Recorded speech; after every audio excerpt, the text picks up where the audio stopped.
Welcome to this FedSoc Forum webinar call. Today, December 10th, 2024, we're delighted to host a discussion on AI policy in President Trump's second term. My name is Kayla Kleist, and I'm an Associate Director of Practice Groups here at the Federalist Society. As always, please note that all expressions of opinion are those of the experts on today's program, as the Federalist Society takes no position on particular legal or public policy issues. Now, in the interest of time and getting to the discussion, we will keep our introductions today extremely brief, not much more than name and title, which is certainly more brief than our distinguished guests' careers deserve. So if you'd like to know more, I would highly recommend you access their impressive full bios at fedsoc.org. Today, we are fortunate to have with us as our moderator, Professor Kevin Frazier, who currently serves as an assistant professor of law at St. Thomas University's Benjamin L. Crump College of Law, who teaches at ad law, con law, and civil procedure. And I will leave it to him to introduce our panel. A last note, and then I'll get off your screens. If you have any questions throughout the program, please do submit those via the question and answer feature, likely found at the bottom of your Zoom screen. It will be accessible when we get to that portion of today's webinar. With that, thank you all for joining today. Professor Frazier, the floor is yours. Thank you very much, Kayla, and thank you very much to the Federalist Society for the opportunity to moderate this important conversation. Big thanks also to our esteemed panelists for joining us today. So as Kayla suggested, these bios will be way too brief for all the important work these folks are up to, but I'm going to keep them brief nonetheless. So first up, we have Adam Thierer, the resident senior fellow in the technology and innovation team at R Street. Thanks for joining, Adam. Thanks for having me. Yeah, pleasure. Satya Thallam, the Senior VP at Americans for Responsible Innovation. Welcome, Satya. Hey, guys. And we have Neil Chilson, the Head of AI Policy at the Abundance Institute. Thanks for joining, Neil. Glad to be here.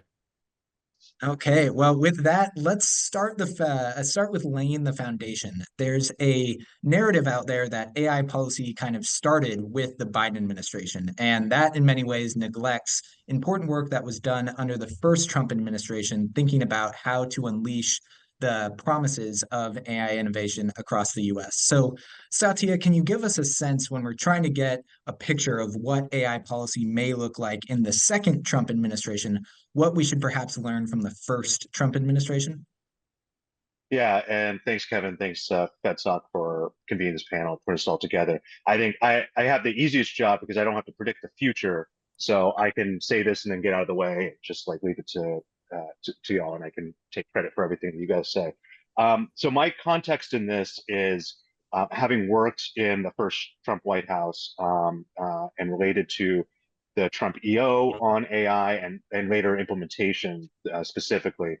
So I think to some degree, most folks who are familiar with the Trump EO or the considerations of AI in the first Trump term are generally familiar with, in reductive terms, kind of in contrast to the Biden administration, where they, emphasis on non-regulatory approaches. The Trump EO and later implementation and guidance, which I'll mention in a second, were done in a larger metastructure, a larger policy metastructure of emphasis on either deregulation or very acute consideration of regulatory costs, minimizing costs. There was a larger regulatory budget that a lot of these things had to exist in, not just AI, but in other areas as well.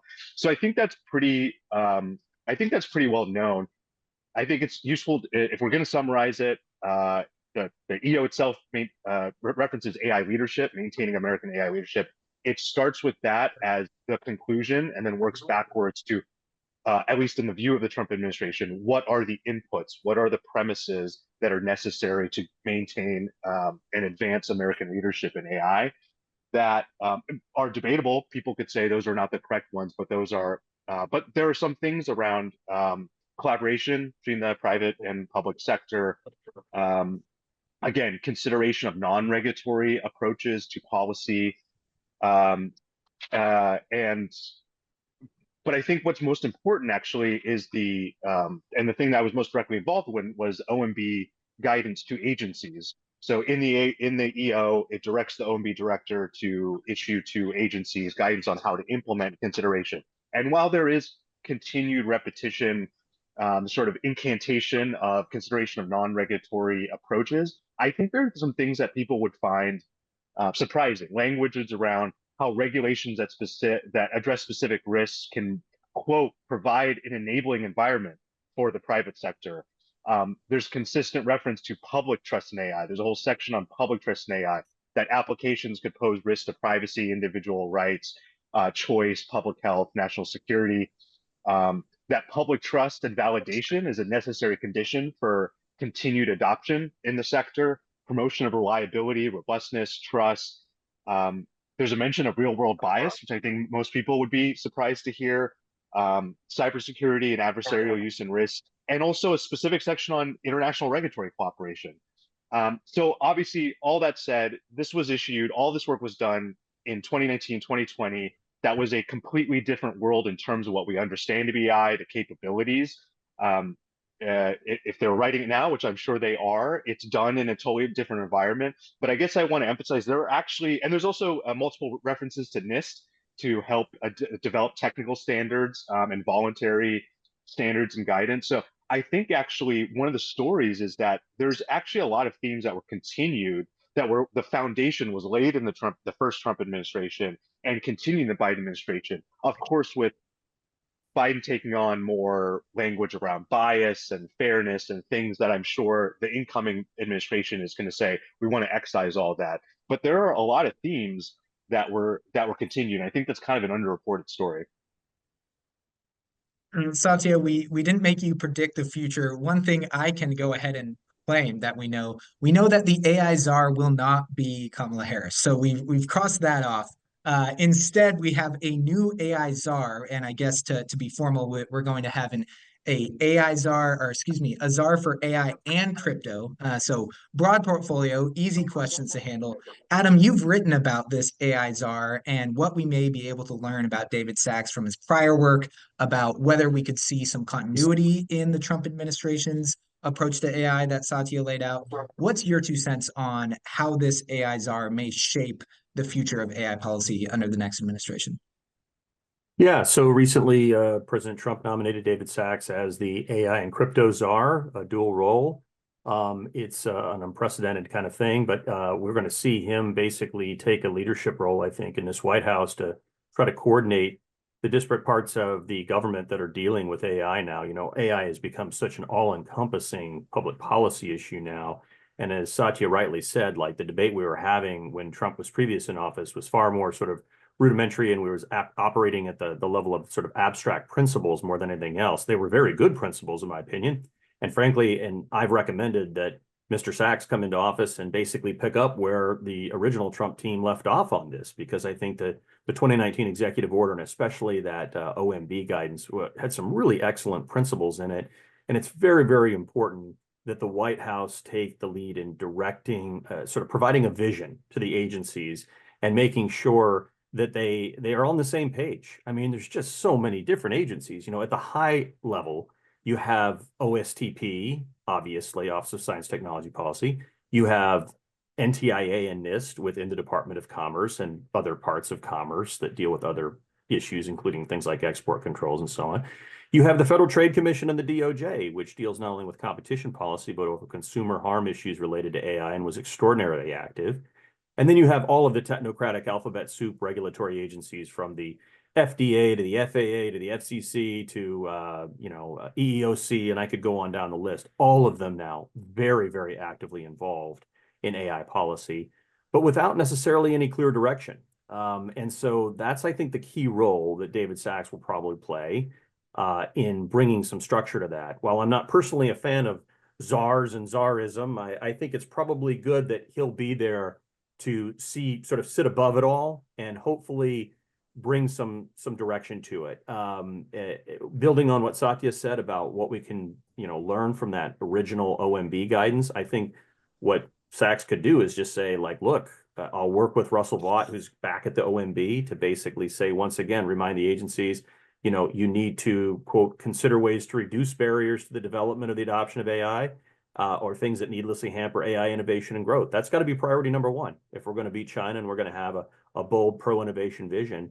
And then specifically, it was what amazed me about the old OMB guidance is it specifically basically said to reject the European model. It said agencies, quote, must avoid a precautionary approach that holds AI systems to an impossibly high standard that society cannot enjoy their benefits. That is so, so crucial. I wrote a whole book called Permissionless Innovation, where I talk about the conflict divisions between the precautionary principle and permissionless innovation. And it said, look, Europe lost because they took that precautionary model to the extreme. And here in America, we took a more flexible, agile, iterative approach, which is what I think the new Trump vision will be for AI policy. Very much focused on sort of like how we use more decentralized mechanisms, responsive approaches, so-called soft law governance, as opposed to the more top-down vision that the Biden White House was attempting to achieve, which, you know, got very aggressive. I mean, let's not forget, and I'll end it here, like, you know, President Biden issued the biggest executive order in American history about artificial intelligence, not just about anything, but about AI. You know, that's incredible. And, you know, now I think we're going to see that obviously repealed. And then we're going to see a pullback and a more decentralized approach with a lighter touch approach to AI policy that we should have kept from the Trump administration last time onward. But Mr. Biden decided to go in a different direction. So. Adam, so you support, you're against a top-down approach as long as it's enforced by the strong hand of a czar. Again, against czarism. I'm against czarism. But actually, no, obviously that's an open question. What kind of power does Mr. Sachs even have here? I don't think he really has any. And, you know, we could get into sort of constitutional jurisprudence and like conservative principles having to do with like, do we feel that like extra legal positions like this should even be allowed? Personally, I'm against. But, you know, we've got it. We'll make the best of it. And again, I hope it's more of a coordinating role and an equalizing one that gets people on the same pro-innovation page. That would be a big win for the United States if the White House can do that. But personally, I just think they should have appointed him the head of OSTP and been done with it. I think the applause for Adam for setting up all the law professors listening are thinking, okay, I've got my next law review article, Czarisms in the Constitution. Let's go. Neil, we've talked a lot about the continuity between the Trump administration, the Biden administration, but for me, the key difference, as echoed by Adam and Satya, is what I like to call the I word, right? Innovation being the North Star of the Trump administration. You've written extensively about how we may be able to remove some barriers to innovation from day one of the Trump administration. What are some of those low-hanging fruit efforts that might really unleash AI across the US? Well, I think to start, you know, the president has a powerful bully pulpit, right? And if you look at the executive order, the Biden executive order, it is pessimistic in the most part. You know, it is the longest substantive executive order in U.S. history, and most of it is worried about risks, and it's worried about what might happen, and it directs a bunch of agencies to get involved and try to figure out like what kind of threats this presents. That's I think the wrong message from the executive branch. A better message would be one that is more enthusiastic about the technology, that is optimistic about what is possible here, that looks at the U.S. leadership here and says, let's maintain that. And I think the Trump administration is going to take that bully pulpit and they're going to send that message.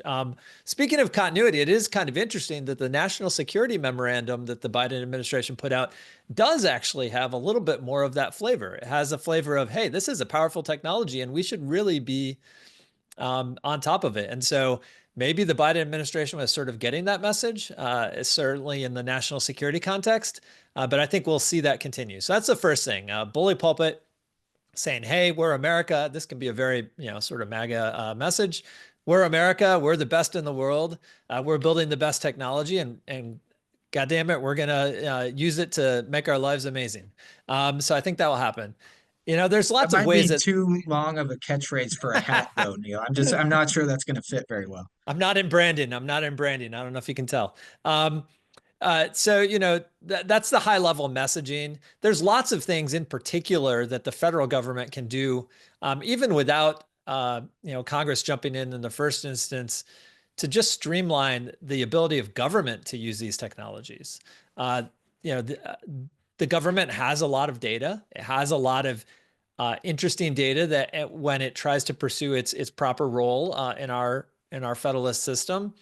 And it should be using the right IT tools to do that. And AI provides a lot of potential here for the government getting better at the jobs that it's supposed to be doing. And so But there's a lot of barriers in the way. Some of those are procedural, some of those are habitual, some of those are procurement related. There really are a lot of challenges there. And the executive branch, I think, should try to take on a coordinated effort to figure out, hey, how can we use these technologies for the job that we're supposed to be doing for the American people? On the more maybe controversial side, and actually I think there's a lot of interesting law review articles to be written about this. We have a huge growing patchwork of state level AI policies. 700 plus active pieces of legislation last year. I expect it'll be quite a bit higher than that this year. Some of these have passed, and certainly more of them will pass. This is creating an innovation challenge, I think, for companies. This is a technology that really is a general purpose technology to the extent that it needs regulation. It often flows across borders. At the most abstract level, at the model level, it's not clear exactly what the state nexus is here for regulation. And so there might be a role for preemptive legislation here. Now that's not just the executive branch role. Obviously, Congress would have to get involved here, but that is certainly something that the Trump administration could call for. And I think it would probably make a lot of sense at the model level. When we're talking about just the models rather than the application level, I think it probably makes a lot of sense for the federal government to step in and say, like, hey, we're not going to let 50 state patchwork of regulating abstract models and this technology. And so that's probably another one. A third one I'll throw out, which maybe would be surprising from the Trump administration, but I don't think unprecedented, would be improving our skilled immigration process. There is a big talent challenge here. The best AI people in the world want to work in the U.S., and I think the Trump administration should make that possible. Especially those who are educated here, and we don't want to export that. You could think of that as an export control if it would help get the Trump administration on board. Let's keep those people here building great products. I don't know. It sounds like you may be good with branding, Neil. I mean, export controls for immigration purposes, creative. Satya, with that in mind, we saw looking to the Senate of the current administration, we had Senator Schumer lead his AI Insight forums, spent months and months talking to anyone and everyone who wanted to talk about AI. And then we got kind of the equivalent of a thesis from a Harvard Kennedy School student, just a memo on AI, basically at the end of this incredible process. I can say that because I went there. That was the equivalent work product. What can we expect from having someone like Senator Cruz head up the Senate Commerce Committee? What might that mean about AI policy if we're looking to the Hill during the next administration? Well, and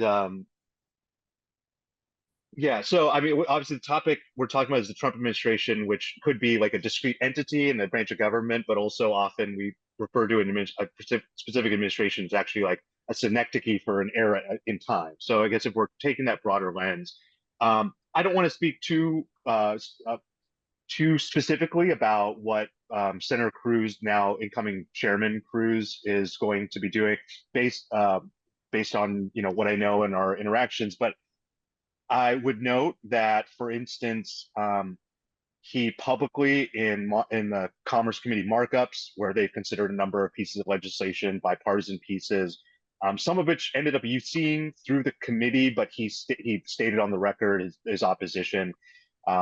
He's skeptical of the work that NIST has undertaken through its AI Safety Institute. I think there's some concerns that, one, as he put it, and this is not my view, I actually disagree with this, but that it is a pretense for regulatory capture. It's a pretext for further regulatory capture at some point, even though I note that this is not a regulatory agency.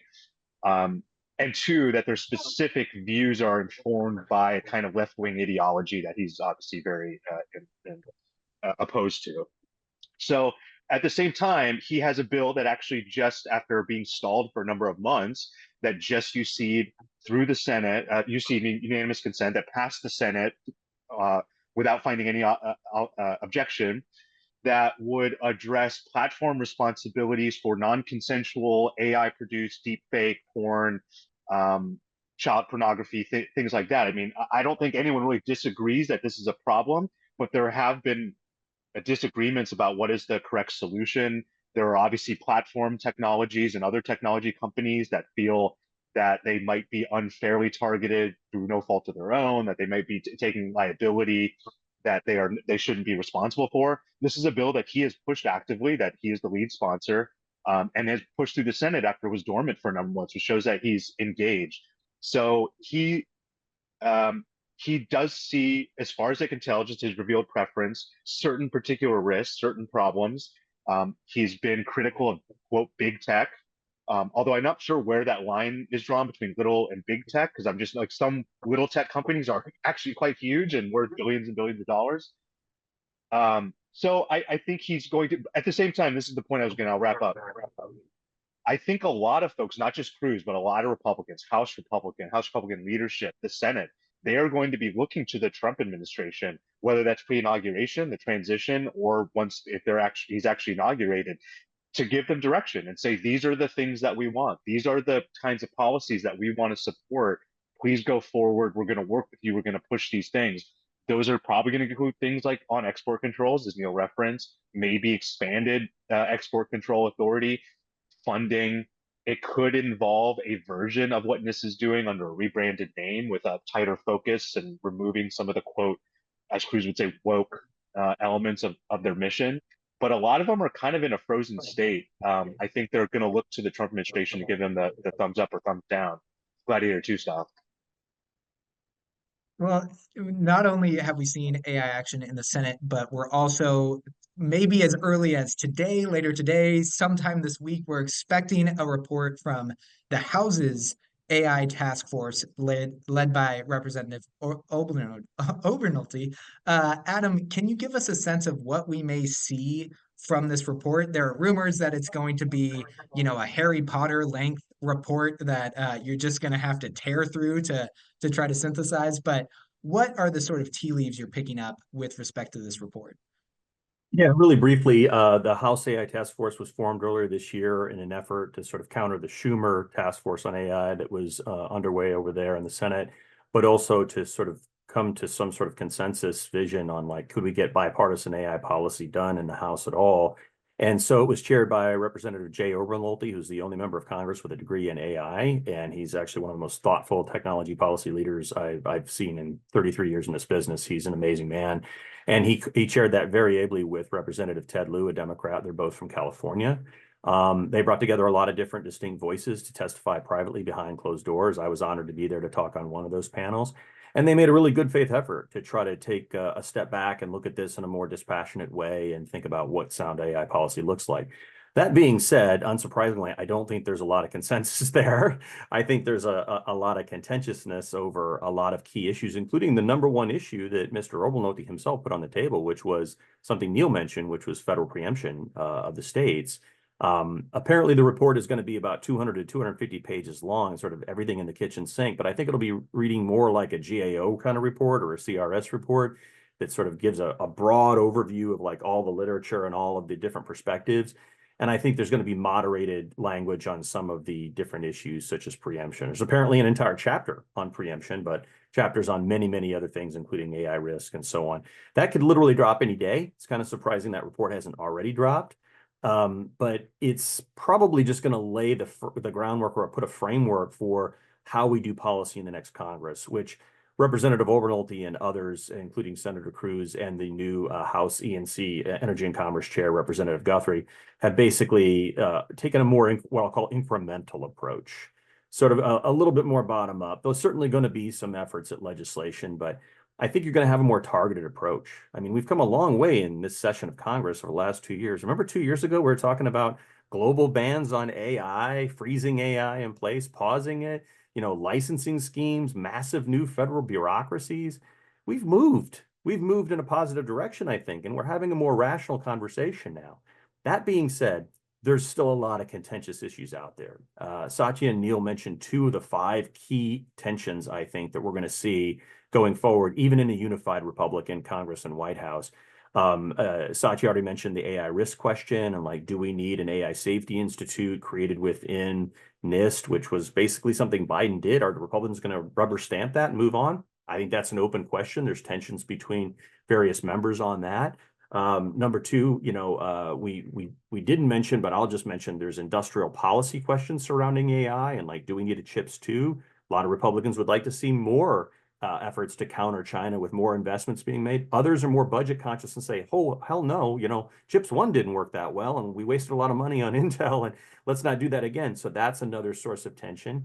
The other is the preemption one that Neil mentioned that I just discussed. I think there's going to be some Republicans who say, well, yeah, we need a national framework, but you know what? We believe in states' rights too, and we're former governors and state lawmakers, and if nothing else, it's just going to be hard for them to move as fast as the states are moving. And then I'll just mention two other quick things briefly and kick it back to you, Kevin, that I think are going to be real sources of tension or rather uncertainties within the new White House in particular, but also in Congress. Number one, is open source AI a friend or a foe? Are we going to embrace open source as like a new great platform and set of opportunities for America to build on with, not just companies like what Meta is doing with Llama, but many, many other smaller providers? Or are we going to take a more hawkish, traditional conservative perspective, which said like, oh my gosh, open source is a threat to national security. We got to do something about it. When I was at Heritage Foundation for 10 years in the 90s, I used to go around as a big open source supporter, but a lot of my colleagues would say, what are you, some sort of communist or something? It's like they treat it as like a danger or something that like only hippies supported. But now a lot of conservatives embrace open source as an alternative to big tech. So including your old friends at Heritage, Adam. A lot of that's them true. Very, very cheerleading about so. open source. Yeah. And so that's going to be an interesting tension. Not clear how that's worked out at the highest levels of the White House with national security community and other people. And then there's one final thing. Conservatives have been very concerned about big tech, as we've all said here, and so-called woke AI or woke, speech. And there's been a movement to like get rid of Section 230 and to push back against large technology companies. But at the same time, conservatives have made a big stink about like the weaponization of federal government, about like overreach on speech. And so there's a palpable tension at the highest levels of the Republican Party today about where we go on algorithmic speech. Is code speech or algorithm speech? What kind of control should government have over them and the platforms that circulate them? That is, I think, the most important tension that will play out next session, because every lawmaker I talk to, I go in and they say, what are we going to do to counter China on AI? And in the next breath, they say, what are we going to do to stop big tech? And at some point, those things conflict pretty violently if your solution to stopping big tech ends up undermining your efforts to counter China, which they very well could. Well, Adam, I trust that no one's still confusing you with a communist anymore. But Neil, I think you were chipping in there.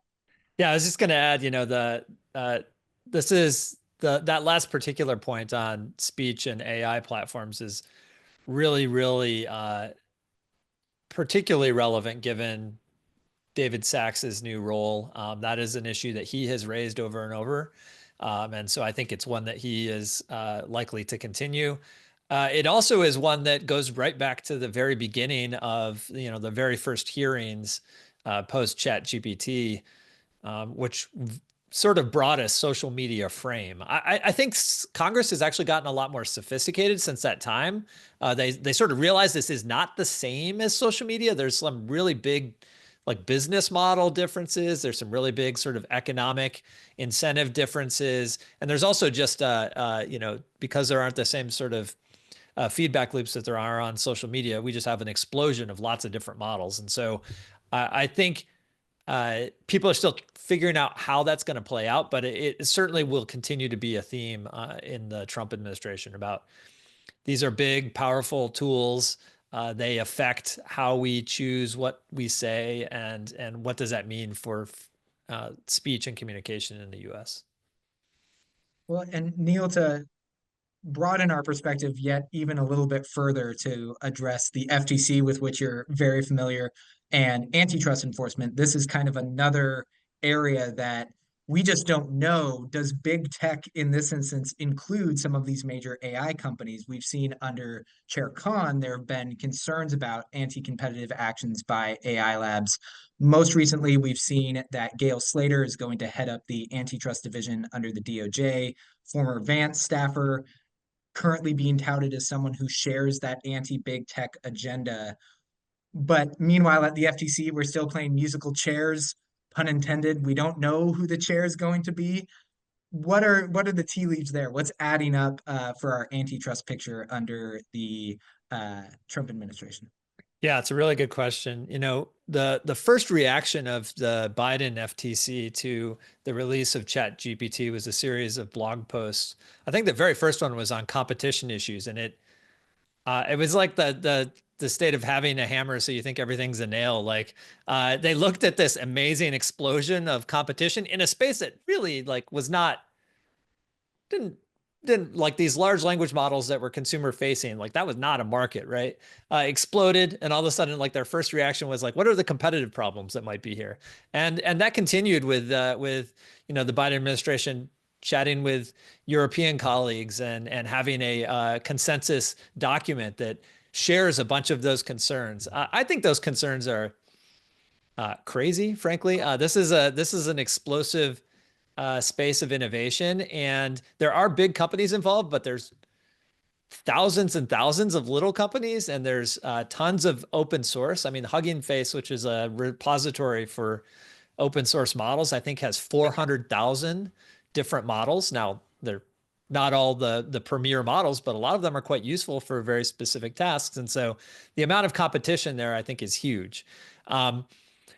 So when we think about the intersection of AI, I noticed there's a quote or there's a comment in the Q&A suggesting maybe we shouldn't talk about AI policy, and I have some sympathy to that. I think often we should, instead of saying AI, we should probably just say advanced computation. So if we think about the future of competition in the advanced computation space, yeah, there are a lot of big players. I think we'll continue to see some action, but I would warn, and I think that one of the ways that we could most hamper our ability to compete with China would be to imitate China here. And to that very point, you know, China just opened an investigation into NVIDIA, a competition investigation, an antitrust investigation into NVIDIA, because they're angry about export controls from the U.S. and some other tariff policy. And so that shows the political nature of these investigations, the way they can be misused. And I think the U.S. would be doing a real disservice to itself if we wield antitrust investigations the same way that the Biden administration did. And I somewhat anticipate that we will move in a different direction under Trump. There's, in some ways, it'd be hard to get worse than the antitrust efforts of the Biden administration, but I'm not encouraging the Trump administration to try, and I don't think they will. I think they're going to focus really on what are the types of antitrust cases that we can bring that will make Americans' lives better. Most Americans, you know, use Google and think it's a great product. Now, the Trump administration did bring that search case. It was a pretty straightforward, normal type of antitrust case, even if maybe some of the evidence in there is weaker than the judge gave it credit for. But it wasn't the type of radical revision of antitrust policy that means, you know, antitrust is a way to get political objectives that are outside of, you know, making consumers better off in place. And so I think we'll see that dial back. And in the AI space, I think it's a robust industry. We should just try really hard to facilitate that. And one way to do that is not with overreaching antitrust enforcement. And speaking of potential hindrances to that innovation, we've talked briefly about this patchwork of AI policy that's developing throughout the states. Adam, you have your pulse on this maybe better than anyone I know.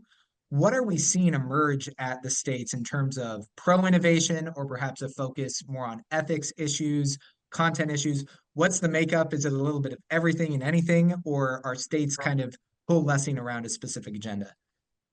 Yeah, great question. And Neil already touched upon it, talking about the over 700 plus bills, depending on whose count you believe, it's even higher. And they're kind of all over the place, but we can at least break down a couple of key buckets where we are trying to see states trying to regulate AI qua AI, regulate general purpose computing in a general way. And some of that is really concerning to me. Obviously, we had a huge fight in California this year over SB 1047, which was their frontier AI model regulation thing. That was essentially trying to regulate, you know, high-powered computation, frontier AI at the core. And that was a fight like I haven't seen since going back to the crypto wars, the late 1990s, in terms of the strange bedfellows that united on both sides of that issue. Now, at the end of the day, even though the California legislature passed that, Governor Newsom vetoed that bill. And there haven't been a lot of cookie cutter bills like that, but I think there's going to be a few more coming, and California could always reintroduce that. But I think a lot of that debate probably does shift more to the federal level, and this question we've already teed up about like what happens with the AI Safety Institute and NIST standards and so on and so forth. But the bigger bucket is really what I'll call sort of the AI ethics or AI non-discrimination bucket. And we've already seen a major piece of legislation pass in Colorado that Governor Polis signed in, I believe, May. And we've seen an effort made through a working group that's headed up by the Future of Privacy Forum that I testified in front of just yesterday morning, of 200 state lawmakers trying to coalesce around a sort of consensus vision for what I'll just basically call like mini EU AI acts for the United States. And these bills would try to find a way to so-called, quote unquote, get out ahead of concerns about bias and discrimination of many sorts, and have a whole bunch of provisions that require preemptive sort of like reviews and so-called automated algorithmic impact assessments, or even AI audits, a new bureaucracy or new powers for attorneys general. There are bills like this now that obviously, again, have passed in Colorado, got close to passing in Connecticut, now introduced in Texas and sponsored by a Republican, no less, moving in several other states. Virginia last week moved their bill like this. New York City's got one like this, and California has a bill like this as well. I think if we were having this conversation at this time next year, we would see maybe a half dozen to a dozen of those bills moving very fast, close to the finish line, maybe a few getting over it, and Congress still sitting around wondering, like, what are we going to do? How are we going to preempt? Because when they claim it's about consumer harm and so-called discrimination, then they're going to say, well, that's a state prerogative, and you don't have any right to preempt. So there's a real danger here that, unlike the internet, where we did not have that patchwork, we did not have 50, internet bureaus in every state. In fact, Congress preempted not only a whole heck of a lot of regulation in the mid-90s, back in 1998, we regulated and preempted at the federal level against taxation. We had the Internet Tax Freedom Act. Like, things like this are almost unthinkable in the current Congress. There's nobody in any of the 114 bills pending in Congress right now in AI, nothing said about preemption. Now, maybe that'll change in the Trump administration and the new Congress. I hope it does. But if not, this train's rolling fast down the tracks in the states. It is what I've called the mother of all technocratic patchworks. I've never seen anything like this in my life, 33 years of covering these things. Nothing comes close to this. And the danger is that we're going to get all these different mounting compliance costs with these different regimes. And even if there's some consensus around the Colorado bill, at the margins, it's different. Texas is saying we're going to do it slightly differently. Colorado or Connecticut says a different way, different agencies, different requirements, different onus of liability. Is it on the deployer, or on the distributor, or on the developer? It varies by definitions. This is a confusing, crazy patchwork of policies that will just decimate algorithmic innovation and competition in the United States. And I really do hope Congress takes it up.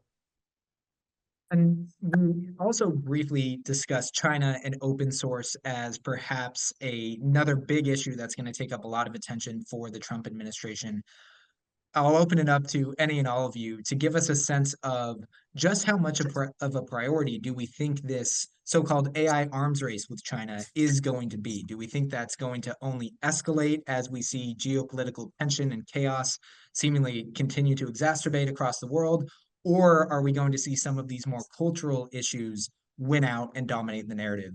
Happy to get responses from all three of you. I mean, I think I think it's going to be foremost, at least as a framing and a guide star. Just looking at some of the folks that have been tapped to advise this incoming administration, and some of the folks that I know that have been sort of transition circles.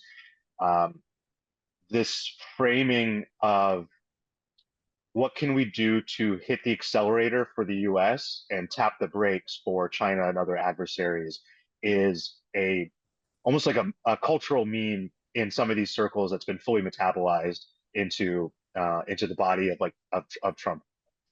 At the same time, President-elect Trump has always negotiated, right? And he's shown both first term or over the last 4 years in the campaign that there's no guiding point of a policy that is an end in and of itself. It's all instrumental to get to whatever the larger goal is for the administration. So there could be pushes and pulls with respect to China and other allied semi-quasi adversaries of us to make sure that they sort of, in broad, stark terms, choose us over them, that we are continuing to lead in that. I think there's no way around that. Those security risks are, there's an acknowledgement that the risks of ascendant China and just national security risks in particular are going to be born somewhere. And so you might as well account for them up front in these policies, because we can avoid things like expensive ex post rip and replace efforts, which is still going on, contractor certification. So that's the one prediction I'm pretty confident that is going to continue to be a North Star. I also I know there's a reference to like AI policy isn't a thing because it's not defined. Like, yeah, okay, fine, yeah. Like, you go deep enough down the meta structure of a word, you can find something which is definition. It doesn't matter. That's the framing that policymakers use. So whether they can like actually define AI, like that is actually the framing they're going to use. So it may be incorrect, but like being precious about it, like comic book guy on The Simpsons, like, well, actually, it's just not useful because this is the frame that administration and policymakers are going to use is AI policy, even if strictly speaking, it's not correct. Satya, I think you've just introduced your branding skills, so we've got that going for you. Does anyone else want to hit on the China open source? We've got some great questions. Don't worry, I'm actively paying attention to them, and we will get to many of them. But Neil, Adam, any comments on open source in China? I'll just add one quick one, which is that I think the China framing does dominate the social framing. There is a way in which you can talk about both of them to say like, hey, China, we don't want China's CCP infused AI taking over the world. And the big challenge there, I think you're going to see this disrupt not just relationships with China, but I think it's going to make some tensions with Europe grow. Europe has basically been passing laws that more or less only apply to American big tech companies. And at some point, and I should say those thresholds are often just above where the Chinese tech companies are. And so the Chinese companies are still delivering services to Europe. And the US companies are pulling back or are heavily restricted. And so I think the Trump administration may look at that and say like, hey, what is going on in Europe? This is not great for the US. Frankly, it's also not that great for Europe. And so what's going on there? The one other thing I'd say is that, and I should have mentioned this before, I think the rhetoric vis-a-vis China will explode past like what we might strictly call, AI policy, to use that branding, although I am somewhat more skeptical of it. The big challenge here of AI policy as a branding is that artificial intelligence is really just cutting edge computer science. Every time it becomes, integrated into our phones, we don't call it AI anymore. And so it really is a big bucket that allows people to regulate all of computation. And I don't think that's the road we want to go down. So while rhetorically it's useful, I think when you actually put pen to paper for regulation, it gets really, really dangerous and really overbroad. So I think legislatures will learn that lesson, but they haven't quite yet. And I was going to say something else, but I'll save it for the questions. One final point to add on to this, I agree with everything that Satya and Neil had to say, but to link it to one of the excellent questions here in our Q&A from Ryan Hageman, which is that the China issue is important because it affects international relations with our partners, or sort of the broad coalition of the willing, if you will, that could be out there working together on AI policy to counter China and autocratic authoritarian governments. And we have some good partners to work with on this. In his question, Ryan mentioned Singapore and Japan, but there are others who don't take either the China approach or the European approach on the extremes, but have a more moderate, middle of the road, pragmatic, sort of bottom up approach to AI governance. And I think this is going to be crucial because during the Biden years, we got bogged down with a lot of the AI existential risk stuff being part of the international dialogue, and through international fora, questions like, how do we have international governance of AI to address AI risk. I think it's going to flip. And under the Trump administration, that'll still be part of the discussion, but now it'll be like AI security and international relations and geopolitical power. And it's going to be a very different kind of conversation. It'll sound more like what some people call AI Cold War talk. Hey, that's inevitable. This is reality. Technology, especially if technology is powerful, is part of geopolitical realities. And I think the Trump administration is going to change the tone of the dialogue and work with a coalition in the middle of the willing to come together and push back against both China and Europe. That's my hope. We've had a couple great questions flag the essential nature of energy production for ongoing innovation in AI. And we've seen some hints from the Department of Energy under the Biden administration really trying to think about how we can increase energy production. Do we anticipate that the Trump administration is just going to push pedal to the metal on all those efforts? What can we anticipate from an energy policy here? Satya, it looks like you're ready to go on this one. Yeah, I mean, this is like, I think, a very clear place where the Trump 2 is going to be the leaning on.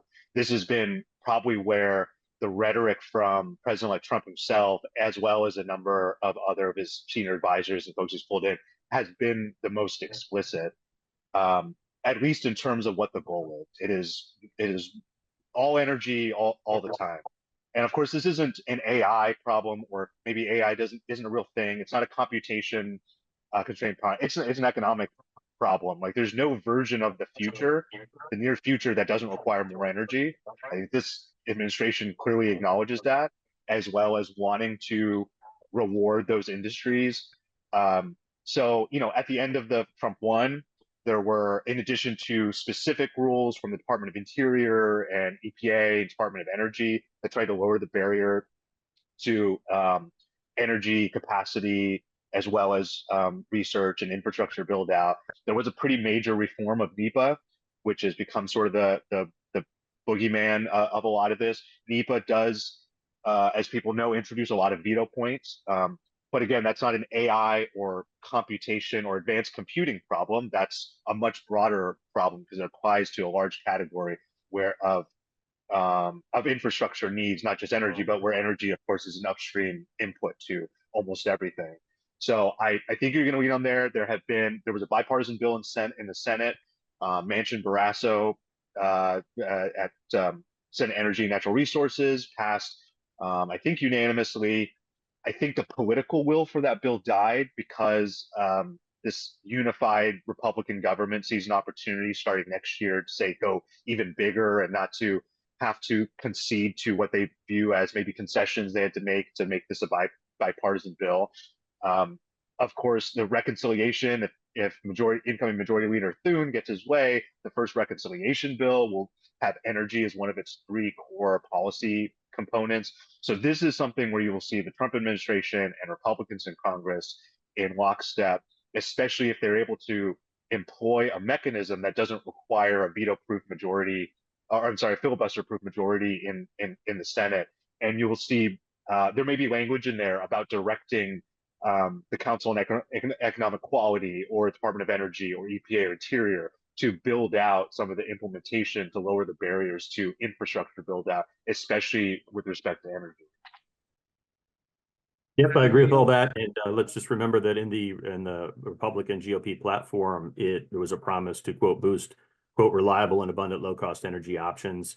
And as Satya pointed out, you have a lot of alignment on the Hill on this. Incoming chair of House E&C, Guthrie, who was just announced yesterday, he and Representative Overnolte sent a letter just, I think, a month or two ago to the Department of Energy about these issues.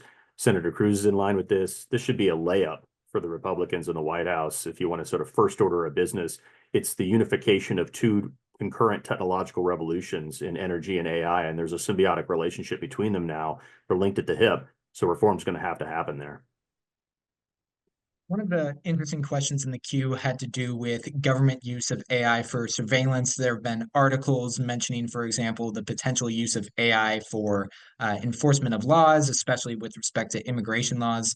Do any of you have any comments on whether we may see the Trump administration lean into the use of AI for law enforcement, or whether a sort of big brother narrative is going to win out and we'll see more of a civil liberties perspective dominate? Well, Just to start, I will say that on the sort of left of center, or maybe more broadly, civil libertarian discussion, a lot of the focus has really been on commercial uses, and sort of government uses have been sidelined. And I don't know that that will change that much under a Trump administration, but I do think we might see an energized, center left or left group that does take on more of that point, as it's not the Biden administration that might be deploying these tools. So that may come back. On top of that, when it comes to, say, border enforcement, I mean, there are a lot of folks who have been pitching technological solutions to that for a long time. I think we'll probably see those pitches landing a little bit more with the Trump administration. And so I wouldn't be that surprised if some of this technology starts to get deployed. I just hope we spend the time and the energy to make sure that government is protecting our constitutional rights in the meantime. I mean, we've seen a fair amount of growth in the, say, kind of like commercialization for-profit AI sector, and these are companies that self-identify as AI. And now I got that idea in my head that AI is a nice term. But like a lot of the growth in that industry has been for government uses and government use cases, especially defense applications, right? I think, again, looking at the sort of circle of folks that went all in for then candidate Trump in the VC circles. I mean, these are the Silicon Valley VC investment circles. These are people who have large investments, have also gone all in on defense applications, defense uses. Elon Musk talks about replacing all fighter pilots with drones or something kind of thereabout.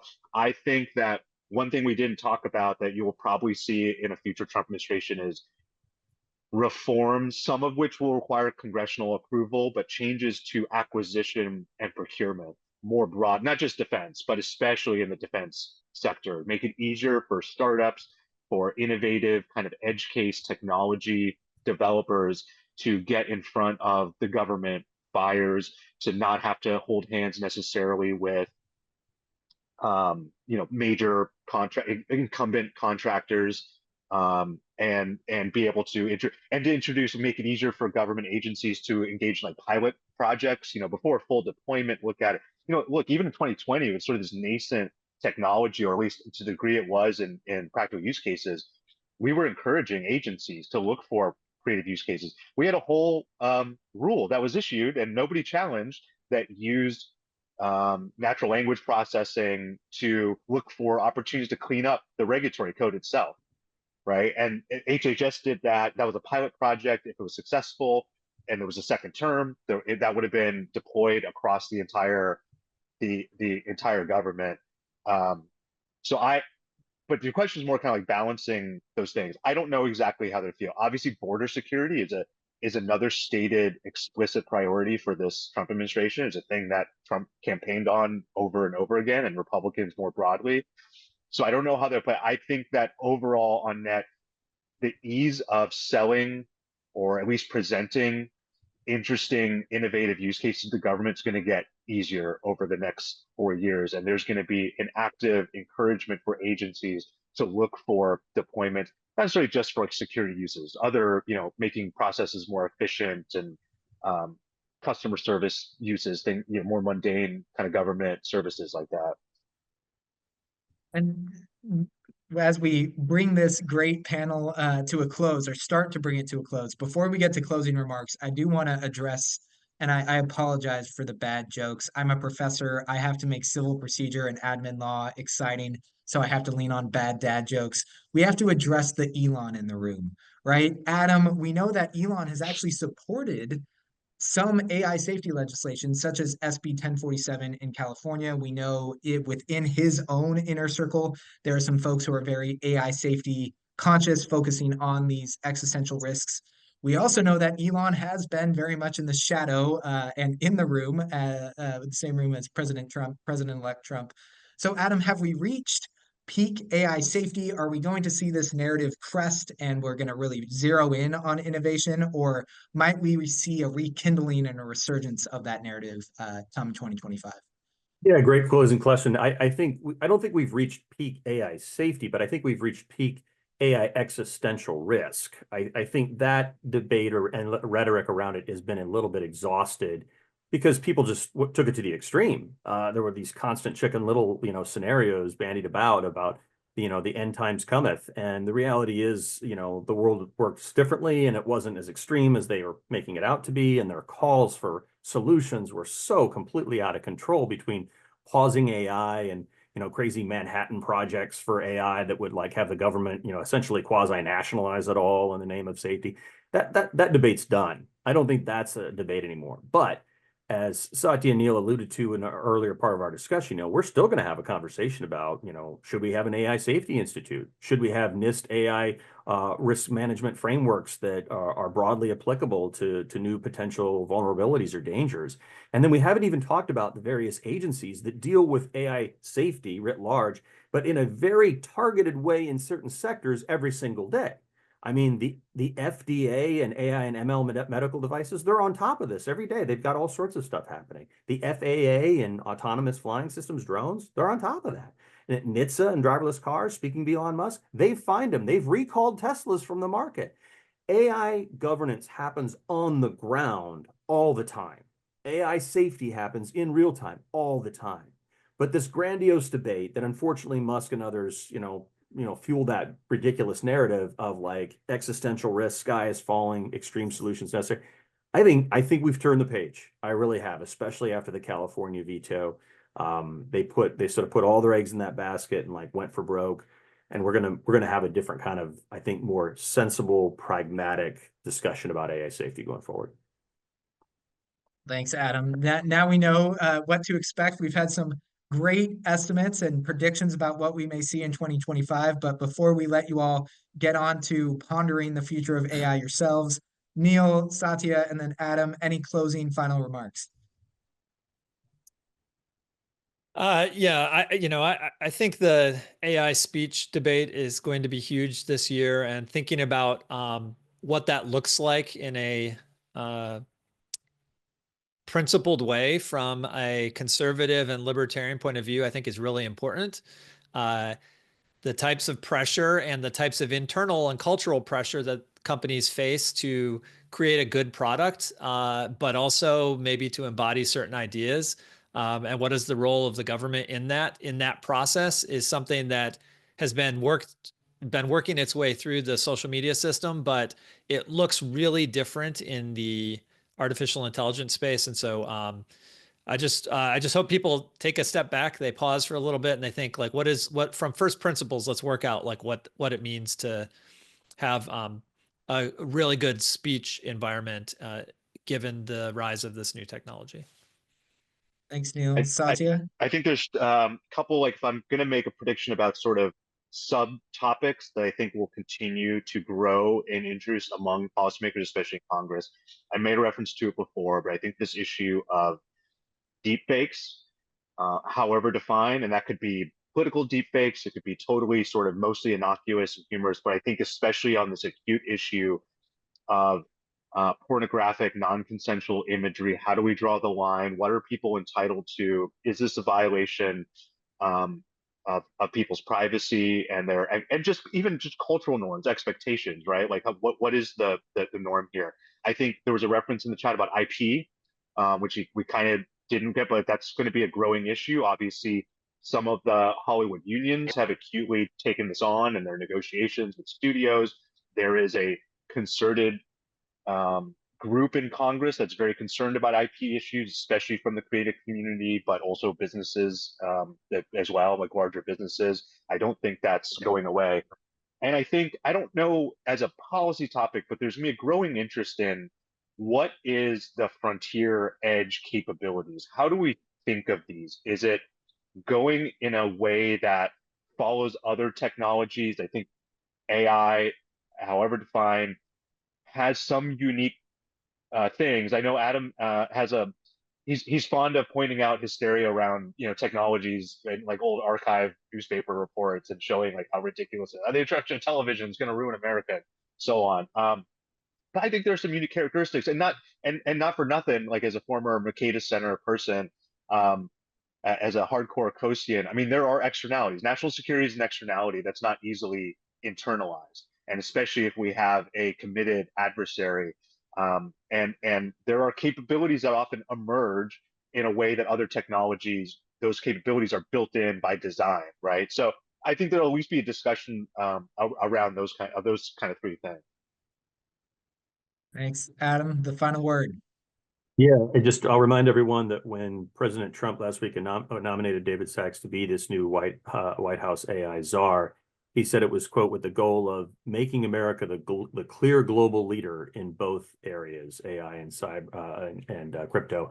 And I think that's great. I think we finally have a chance to embrace a positive pro-innovation vision as a nation and get back on track. I think we've been sidelined with a lot of dismal dystopianism in this debate over the last 4 years. It's really been unfortunate.